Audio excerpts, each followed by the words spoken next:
Daf Yomi Tractate Bava Metzia, page 99b, top of the page, with the word from the previous Amud, Kashem, just as. Kashem, Shikarka, top 99b with the word Shikarka, Niknes Bekesef. Kashem, Shikarka, Niknes Bekesef, Ushtar Chazaka, Kach Schirus, Niknes Bekesef, Shachazaka. Schirus Maya Bidete, Umrav Chizda, Schirus Bekarka. Just as the land is acquired either through the buyer giving money to the seller, or by the seller giving the buyer a bill of sale, or by the buyer performing an act of taking possession, so too a rental is acquired either through the renter giving money to the owner, or by the owner giving the renter a rental document, or by the renter performing an act of taking possession. Based on the assumption that the Braita is referring to rental of movable property, the Gemara asks, with regard to the case of renting in the Braita, what is its purpose? In other words, why is it mentioned in connection with the acts of acquisition that are effective with regard to land? Rav Chizda said, the Braita is referring to the rental of land.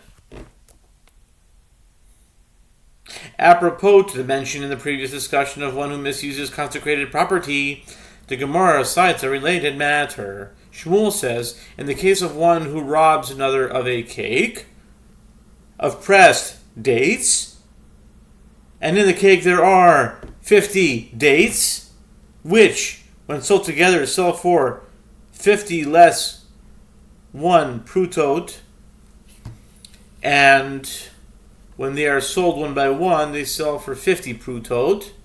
The sum that the robber is liable to pay as compensation to the robbery victim depends on who the robbery victim is. If one robbed and is paying compensation to a common person, a hedyot, he pays 50 less 1 prutot. If he robbed another of a cake that was consecrated to the temple treasury, and he is paying compensation to the temple treasury, he pays 50 prutot and an additional 1/5 of the value as a fine for having misused consecrated property for each one of the cakes. This is not so with regard to one liable for causing damage to consecrated property who does not pay the additional 1/5 payment. As the master said, the verse states, and a man, if he eats sacrificial food in error, he should add its 1/5 to it.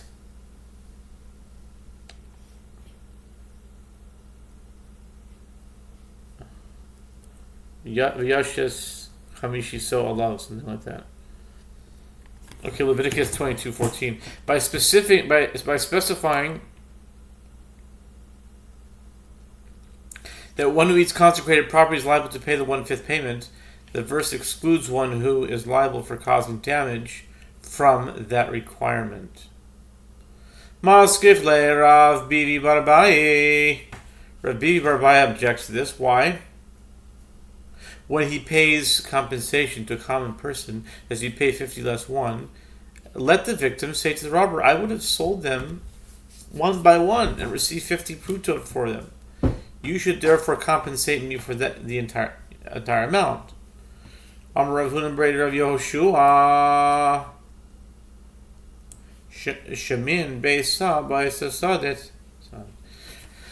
Rav Yehuna, the son of Yehoshua, said, we learned in a Mishnah in Bava 55b, if an animal causes damage to another's field, the court appraises a large piece of land with an area required for sowing one's se'ah of seed in that field, including the garden bed in which the damage took place. The court appraises how much it was worth before the animal damaged it and how much it is worth now, and the owner must pay the difference. The court appraises not only the garden bed that was eaten or trampled, but rather the depreciation in value of the bed as part of the surrounding area. This results in a smaller payment, as the damage appears less significant in the context of a larger area. In this case as well, the value of the entire cake is evaluated, not what it would be worth were one to divide it into smaller units.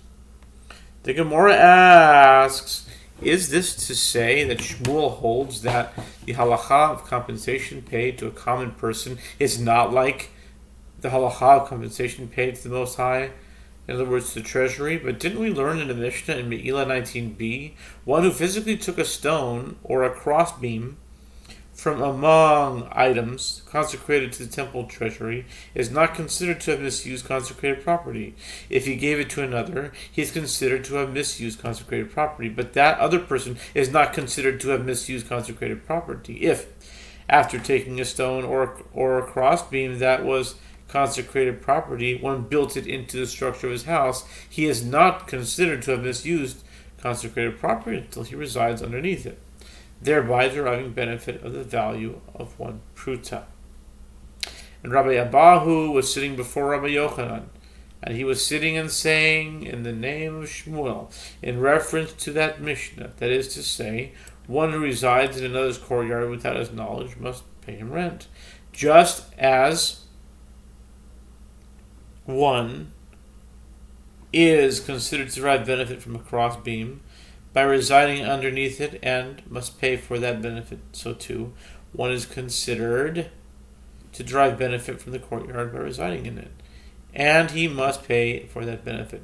It is apparent from this statement of Shmuel that the halachot of compensating a common person are similar to and can be derived from those of the temple treasury. This contradicts Shmuel's previous statement in the Gemara. Rabbi Yochanan said to him, in resolution of this difficulty, Shmuel retracted that statement of his. The Gemara asks, but from where is it apparent that he retracted that statement concerning residing in another's courtyard? Perhaps he retracted this ruling concerning one who stole a cake of pressed dates. The Gemara answers, no, it must be that statement concerning residing in another's courtyard that he retracted, in accordance with this statement of Rava. As Rava says, using consecrated property without the temple treasurer's knowledge is like using property belonging to a common person with his knowledge. Since ultimately the true owner of consecrated property is God, benefiting from it is always considered to have been derived with the owner's knowledge. Consequently, one cannot derive an inference from the halakha of deriving benefit from consecrated property to a case of deriving benefit from a common person's property without his knowledge. Accordingly, it is more reasonable that Shmuel retracts his ruling about residing in another's courtyard. The Gemara cites another ruling concerning different rates of compensation. Rava says, with regard to these porters who broke a shopkeeper's barrel of wine, which on market days sells for 5 dinars, and on other days sells for 4 dinars. If they restore its value to him on market day, then it is sufficient if they compensate him with a barrel of wine, which he could then sell for 5 dinars. If they wish to repay him on other days, in other words, on non-market day, they must compensate him with 5 dinars. They cannot discharge their debt by giving him a barrel of wine, as on those days it is worth only 4 dinars. The Gemara qualifies Rava's ruling, and we said that the porters must pay 5 dinars on a non-market day only in a case in which the shopkeeper did not have other barrels of wine to sell on that market day and consequently lost out on a potential sale worth 5 dinars. But if he had another barrel of wine to sell, then he should have sold it. The fact that he did not sell the wine he had demonstrates that the porters did not cause him to lose out on a sale worth 5 dinars. The Gemara further qualifies Rava's ruling, and when the porters pay the 5 dinars, they deduct from it the usual value of the shopkeeper's effort in selling a barrel and the usual cost of tapping a barrel, as the shopkeeper was spared these costs.